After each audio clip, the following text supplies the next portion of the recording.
कुछ अच्छा सोचते हैं तो उसके अनुरूप उसके लिए परमात्मा रचना बनाना शुरू कर देता है। ये कोई और कई विश्वविद्यालयों की तरफ से ऑफर थी कि हमारे यहाँ करिए, हमारे यहाँ करिए, लेकिन जब हमारी टीम ने विचार किया तो ये तय हुआ कि देवभूमि देव संस्कृति विश्वविद्यालय में ही इस कार्यक्रम को करना चाहिए। ये हमारा परम सौभाग्य है और इसलिए मैं बहुत बहुत आभारी हूँ आदरणीय चिन्मय जी के और इस परिवार के, शांति कुंज परिवार के, कि आपने पूरी सहायता इस कार्यक्रम की। कल से 8 सत्रों में यहाँ पर विविध आयाम, जो सनातन के आयाम हैं, उन पर यहाँ पर विस्तृत चर्चा विद्वानों के द्वारा की गई और हम इस सब को इकट्ठा कर रहे हैं, पुस्तक रूप में भी कर रहे हैं, डिजिटली भी हो रहा है और इसको हम वेबसाइट पर भी डालेंगे ताकि जो शोधार्थी हैं, जो सनातन पर काम करना चाहते हैं, उनको कुछ दस्तावेज दिए जा सके। आने वाली पीढ़ियाँ, आने वाला समय और जो लोग इसमें रुचि रखते हैं, सनातन में रुचि रखते हैं, वो यहाँ से कुछ ले सकें, इस तरह का एक प्रयास है। हम सनातनी हैं और जब हम दुनिया के जो धर्म और रिलीजन की चिंता करते हैं, उनके बारे में बातचीत करते हैं, तो ऐसा लगता है कि आज जिसको हम हिंदुत्व कहते हैं, जिसको हम सनातन कहते हैं, भारतीय संस्कृति कहते हैं, आज सारी दुनिया उस ओर देख रही है। बड़ी आशाओं भरी दृष्टि से वो भारत की तरफ देख रही है। अब ये हमारा सामर्थ्य, हमको इतना समर्थवान बनना है, इतना आत्मविश्वास हम भारतीयों के अंदर हमको लाना है कि हमारे मन में ये इच्छा, ये विश्वास कि हाँ, हम दुनिया का मार्गदर्शन कर सकते हैं, ये विश्वास हम पैदा करना चाहते हैं। निश्चित रूप से ये जो प्रोग्राम यहाँ पर 2 दिन चला, इससे हम उस परिणाम की ओर जाएंगे, उस दिशा में हम लोग सोचेंगे। हम जितने शक्तिशाली होंगे, जितने बलवान होंगे, जितना इकट्ठा रहेंगे, जितना एक दिशा की ओर सोचेंगे, एक दिशा की ओर बढ़ने का प्रयास करेंगे, उतनी जल्दी भारत, अब तो मैं सोने की चिड़िया नहीं कहता जी, मैं कहता हूं कि सोने की चिड़िया रही तो दुनिया इस पे चोंच मारती रही।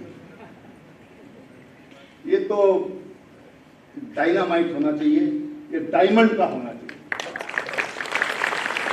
डायमंड सबको काटता है, तो सोने की चिड़िया नहीं, हमको डायमंड का भारत बनाना है। और उसके लिए हम सब जितना संगठित होंगे, जितना जागरूक होंगे, अपना मन, वचन, कर्म से जितना हम इस दिशा की ओर आगे बढ़ेंगे, निश्चित रूप से हम लोग सफल होंगे।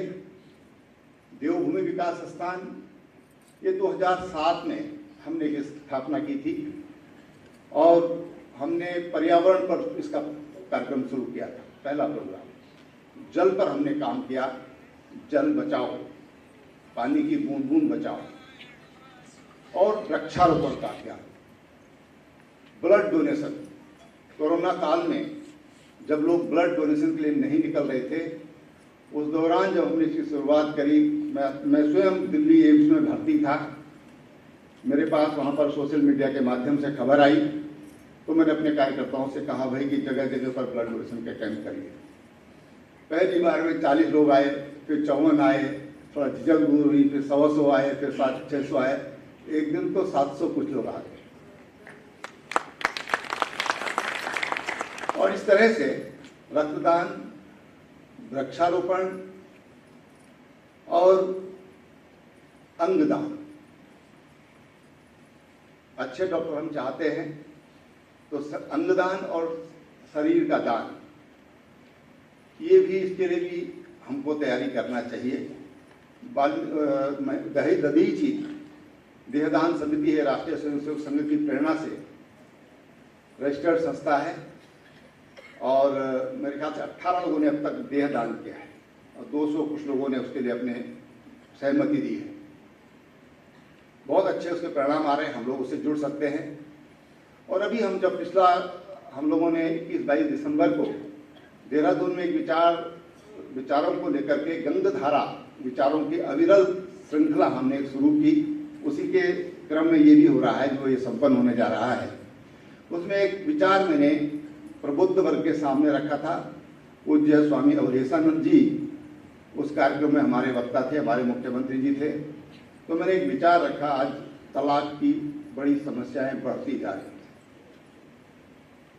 और कई जगह पे देखने में आ रहा है कि बच्चे शादी करने को तैयार ही नहीं हो रहे हैं, डरे, लड़की भी डरी हुई है, लड़का भी डरा हुआ है,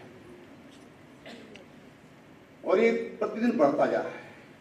अगर आप भारतीय शब्द को उसमें देखेंगे, तलाक शब्द है ही नहीं, ये तो उर्दू का शब्द है, या डिवोर्स अंग्रेजी का शब्द है। हमारे यहाँ इसकी कोई परिकल्पना ही नहीं थी। ये मानते थे शादी हो रही है तो 7 जन्म के लिए हो रही है। शादी होती है, आपको आश्चर्य करेगा, ऐसे हमने केसेस देखे हैं कि अगले दिन तलाक हो गया, 3 दिन बाद तलाक हो गया, 2 महीने में तलाक हो गया, 3 महीने में तलाक हो गया। और उसके बाद काउंसलिंग होती है, पुलिस के पास जाते हैं, वकीलों के पास जाते हैं। जब नहीं होती है तो वकील साहब फिर लड़की नहीं बताती या लड़का नहीं बताता कि मेरे साथ क्या हुआ, तो वकील साहब बताते हैं। और इसलिए हमने एक विचार रखा वहां पर कि प्री वेडिंग काउंसलिंग होना चाहिए। शादी से पहले परिवारों के काउंसलिंग होना चाहिए। और इस पर अभी हमने एक लगभग 6.5 घंटे का ब्रेनस्टॉर्मिंग का प्रोग्राम किया था, जिसमें जिन्होंने 4,500 से ज़्यादा काउंसलिंग की हैं, ऐसे 4 लोग थे। 2 जो हमारे महिला कल्याण से जुड़ी हुई महिला हैं, महिला पदाधिकारी हैं, सरकार में काम करती हैं, वो थे। साइकोलॉजी के और साइकेट्रिक के हेड थे, एम्स के, हिमालयन यूनिवर्सिटी के। 4-5 वकील थे, 2 कुलपति थे और कुछ छात्र छात्राएं थी। हमने कहा नई जनरेशन को भी इसमें बिठाना चाहिए, ये तो पता चले कि बच्चे क्या सोच रहे हैं हमारे। तो उसमें हमने 12 बच्चे बिठाए जो मेडिकल की पढ़ाई कर रहे थे, जो साइकोलॉजी की पढ़ाई कर रहे थे। ऐसे हमने 12 बच्चे पीजी के वहाँ पर बिठाए थे। उस पर 6.5 घंटे के मंथन के बाद विशेषज्ञों के राय से एक पुस्तक वहाँ पर बन रही है। लेकिन मैं ये बात यहाँ पर इसलिए कह रहा हूँ कि जितने लोग यहाँ पर जुड़े बैठे हैं, हम एक मिशन से जुड़े हुए लोग हैं। हमारे जीवन में कुछ ना कुछ हमारा ध्येय है, उस ध्येय को लेकर के हम लोग इकट्ठा हुए हैं और उस ध्येय की पूर्ति के लिए हम लोग अपनी ओर से प्रयास करते हैं। ये विचार अगर आपको ठीक लगे कि झगड़ा होने से पहले काउंसलिंग होना चाहिए, कोई शादी होती है तो क्या क्या होता है, किस कारण विवाद होते हैं, तो ऐसी बातें सामने आई जो यहाँ पर बहुत समय लग जाएगा, क्योंकि 6.5 घंटे की बात को समेटा नहीं जा सकता है। लेकिन पुस्तक रूप में हमारी पुस्तक बन रही है, हम आप तक भी पहुँचाएंगे। लेकिन अगर आप लोगों को उचित लगे, इस ओर भी आप विचार करें। मैं एक बार फिर गायत्री परिवार का, देव संस्कृति विश्वविद्यालय का, हमारे जो अतिथि आए हैं और जो अब चले भी गए कुछ लोग जो कल सवेरे से यहाँ पर अपना मार्गदर्शन दे रहे थे, उन सब का जो उपस्थित भी हैं और जो हमारे बीच में उपस्थित नहीं हैं, उन सब का भी मैं धन्यवाद करते हुए अपनी बात समाप्त करता हूँ।